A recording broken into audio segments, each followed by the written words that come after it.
Hello दोस्तों, welcome back to my YouTube channel.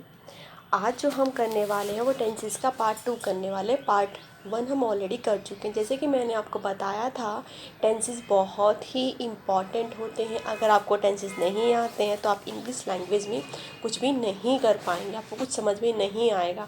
But अगर आपको टेंसेस प्रॉपरली आते हैं तो आपको बाकी चीज़ें समझने में भी बहुत आसानी रहेगी। ठीक है, तो चलिए हम स्टार्ट करते हैं। बट बिफोर दैट, अगर आप मेरे चैनल पर पहली बार आए हैं तो सब्सक्राइब ज़रूर कर देंगे और जो नोटिफिकेशन वाला बेल आइकन का लिंक होता है उसे प्रेस कर देंगे।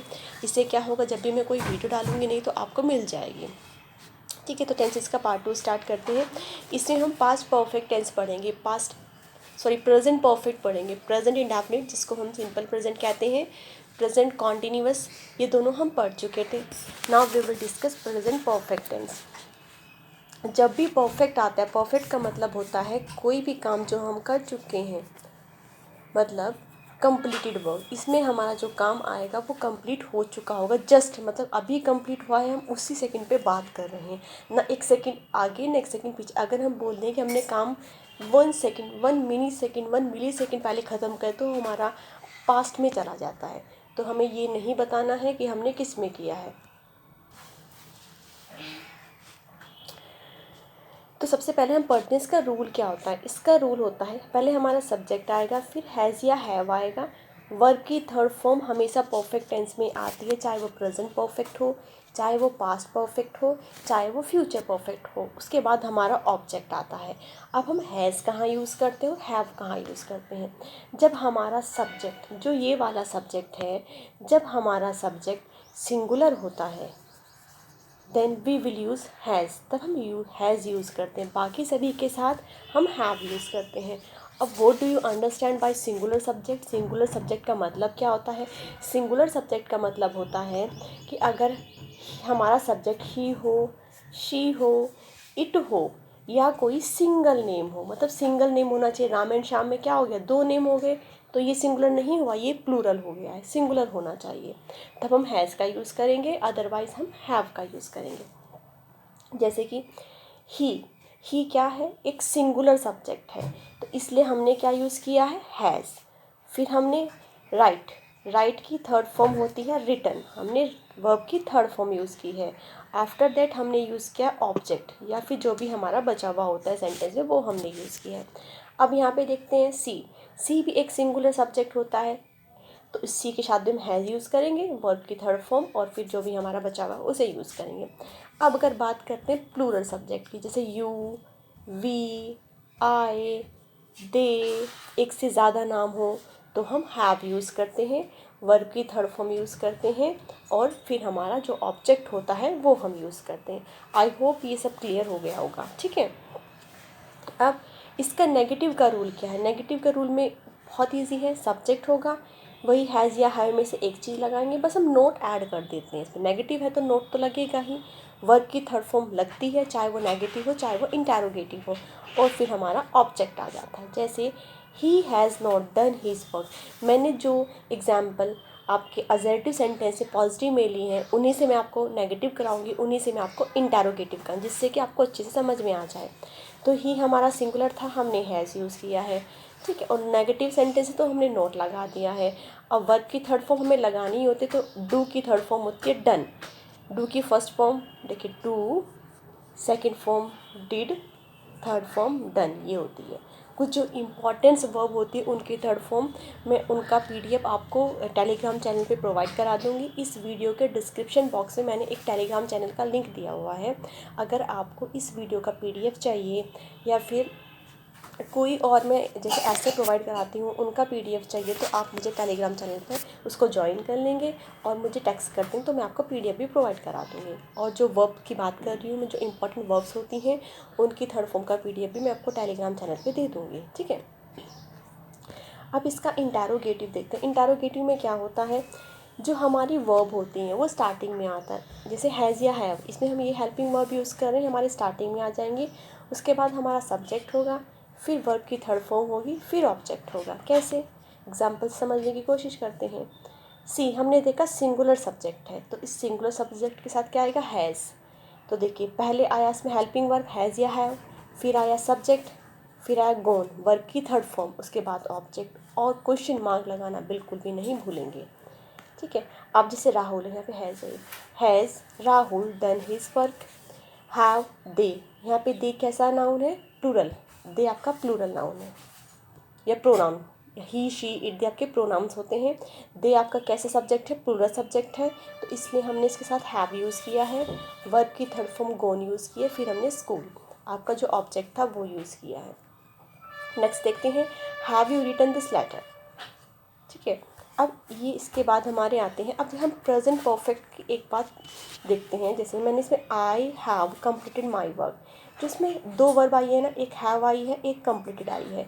जो मेन काम होता है आपका, वो आपकी मेन वर्ब, इसमें जो काम का क्या बताया गया है, कंप्लीट होना, तो ये मेन वर्ब है। और इसके सपोर्टिंग में जो आई है वो आपकी हेल्पिंग वर्ब है। सी हैज़ डन इट, तो इसमें हैज़ हेल्पिंग वर्ब हो जाएगी, डन मेन वर्ब हो जाएगी। अब अगर नेक्स्ट वाला हम देखते हैं, ही हैज़ अ कार, इसमें सिर्फ एक ही वर्ब आई है, तो वो कौन सी होगी, मेन वर्ब। जो अगर सिंगल वर्ब आती है तो मेन वर्ब ही होती है। दूसरा हमें कैसे पता लगेगा, एक तो हम ऐसे जान सकते हैं कि इसमें एक ही वर्ब है तो मेन वर्ब होगी। दूसरी बात, अगर इसमें हैज़, किसी भी सेंटेंस में हैज़, हैव या had as a helping verb, मतलब एक हेल्पिंग वर्ब की तरह यूज़ की गई हैं, तो इनके साथ वर्ब की थर्ड फॉर्म मैंडेटरी होती है, ज़रूर आती है। जैसे कि नेक्स्ट वाले में देखते हैं, यहाँ पर हैज़ एक हेल्पिंग वर्ब है, तो इसलिए हैड वर्ब की थर्ड फॉर्म आई है। अब दूसरे तरीके से भी समझ सकते हैं, एक हैज़ और एक हैड, दो वर्ब यूज़ हुए हैं, इसका मतलब एक हेल्पिंग वर्ब होगी, एक मेन वर्ब होगी। कैसे पहचानेंगे, अगर हैज़ एक हेल्पिंग वर्ब है तो हैज़ के साथ वर्ब की थर्ड फॉर्म होनी चाहिए, जो कि हैड है, तो इसका मतलब ये आपकी मेन वर्ब हो जाएगी, ठीक है। अब हम प्रेजेंट परफेक्ट जो टेंस होते हैं, इससे कुछ पहचान होती है। इसके साथ ऑलरेडी, जस्ट, नाउ ये वर्ड यूज़ होते हैं। इसका मतलब होता है जो आपका वर्ब है, जो आपका वर्क है, वो इमिडिएटली कंप्लीट हुआ है।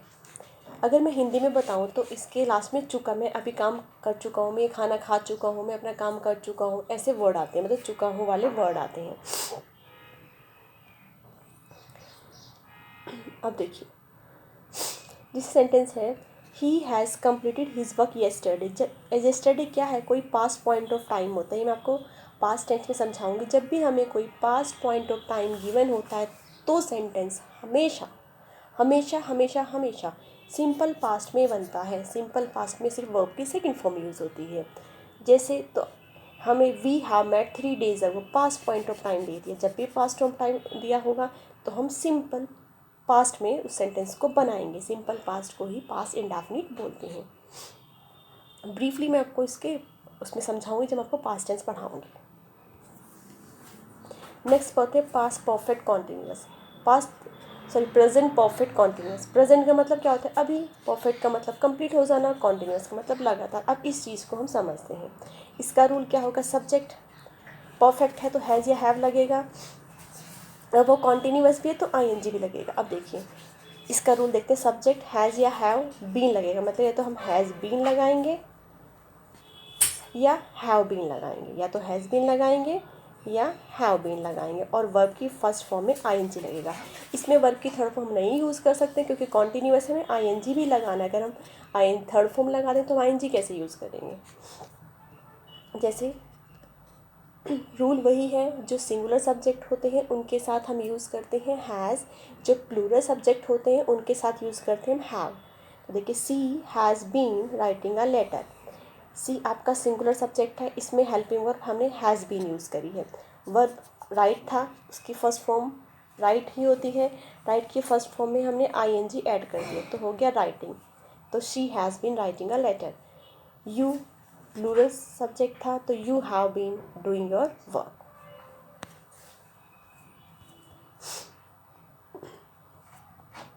नेगेटिव में कुछ नहीं करना है, बस आपका जो हैज़ या हैव था, जो हम हैज़ बीन या हैव बीन लगा रहे थे, हम लगा रहे थे हैज़ बीन या हैव बीन। इसमें जो नोट आएगा इनके बीच में आ जाएगा, हैज़ नॉट बीन या have not been. Has been not नहीं लगाएंगे, हैज़ या हैव जो बीन होगा उसके बीच में हम नॉट लगाएंगे। जैसे she has not been writing a letter, you have not been doing your work, I have not been cooking food for 2 hours। जब भी हम टाइम की बात करते हैं एक छोटा सा कॉन्सेप्ट और है, वो भी समझ लेते हैं, वो है टाइम के ऊपर। जो 2 आवर्स, हमने 2 आवर्स के सामने 4 लगा, जब भी हमें टाइम का ड्यूरेशन गिवन होगा देन वी विल यूज़ 4, तब हम 4 यूज़ करते हैं। जब भी हमें कोई पॉइंट ऑफ स्टार्ट गिवन होगा, जब भी हमें पॉइंट ऑफ स्टार्ट गिवन होगा तब हम यूज़ करते हैं सिंस। और जब कोई ड्यूरेशन मतलब कोई अवधि गिवन होगी 2 घंटे से, 4 महीनों से, 4 साल से, तब हम 4 यूज़ करेंगे। अगर हमें पॉइंट ऑफ स्टार्ट गिवन होगा जैसे 2 बजे से, 3 बजे से, 2 मार्च से, 4 मार्च से, 2002 से, 2004 से, तो हम यूज़ करेंगे सिंस। एग्जाम्पल से आपको अच्छे से क्लियर हो जाएगा। I have been cooking food for 2 hours, 2 hours एक ड्यूरेशन दिया हुआ है, हमें नहीं पता कि स्टार्ट कब हुआ था, तो हमने यहाँ पे 4 यूज़ किया है। You have not been playing football since 2 PM, 2 PM time दे दिया गया है तो हमने सिंस यूज़ किया है। हमें पॉइंट ऑफ स्टार्ट पता है कि 2 बजे से खेल रहा है वो, तो हमने यूज़ किया सिंस। इसके इंटरोगेटिव में क्या होता है, जो आपका हैज़ हैव आता है वो आपको स्टार्टिंग में देखिए, हमने जब नॉट लगाया था तो हैज़ नॉट बीन लगाया था, मतलब हैज़ और बीन के बीच में नॉट लगाया था। यहाँ पर हम जो सब्जेक्ट भी आएगा वो भी हमारे हैज़ बीन या हैव बीन के बीच में आएगा। कैसे, हैज़ यहाँ पे सब्जेक्ट सी है तो बीच में आ गया, बीन यहाँ पे आया। अब देखिए जो हैज़ आया है वो शी के अकॉर्डिंग आया है, ठीक है। सी आपका सिंगुलर था इसलिए हमने हैज़ यूज़ किया है। सब में यहाँ पे क्वेश्चन मार गए, छूट गए हैं। तो has she been writing a letter, have you been doing your work, have I been cooking food for 2 hours, have you been playing football since 2 PM, ठीक है। तो हम जब भी इंटरोगेटिव बनाते हैं, इंटरोगेटिव में हैज़ यहाँ पे आपका सब्जेक्ट आएगा फिर बीन आएगा, ऐसे ही हैव फिर आपका सब्जेक्ट आएगा फिर बीन आएगा, मतलब हैज़ सब्जेक्ट बीन या फिर हैव सब्जेक्ट बीन, हम ऐसे यूज़ करते हैं। और फिर वर्ब की फर्स्ट फॉर्म रहेगी, इसमें ING लगाएंगे, ऑब्जेक्ट लगाएंगे और क्वेश्चन मार्क हमेशा लगाएंगे। क्वेश्चन मार्क नहीं लगाने से आपके मार्क्स कट जाते हैं, ठीक है। तो ये था हमारा present perfect continuous tense. Next video में मैं आपको पढ़ाऊँगी पास्ट टेंस, ठीक है। पास्ट का सिंपल, इंडेफिनिट, पास्ट के सारे टेंस मैं आपको नेक्स्ट वाली वीडियो में पढ़ाऊँगी। इसमें हम प्रेजेंट टेंस का मैंने पूरा चार्ट दिया गया है, इसमें आपका पूरा प्रेजेंट टेंस आप समझ सकते हैं। एक ही सेंटेंस को चारों सेंटेंस में मिलके बनाया गया है, जैसे आई डांस, यू डांस, मतलब एक ही सेंटेंस को आई डांस मैंने लिया हुआ है, सिर्फ इसको प्रेजेंट इंडेफिनिट में भी बताया है, प्रेजेंट कॉन्टिन्यूअस में बताया है, प्रेजेंट परफेक्ट में भी बताया, प्रेजेंट परफेक्ट कॉन्टिन्यूअस में बताया। जब आप इसका PDF देखेंगे आपको अच्छे समझ में आ जाएगा। और अगर आपको इसके एग्जाम्पल चाहिए तो मैं आपको इसके एग्जाम्पल भी दे दूँगी। आप मुझे वीडियो को में कमेंट करके बता देंगे तो मैं आपको इसके एग्जाम्पल भी दे दूँगी।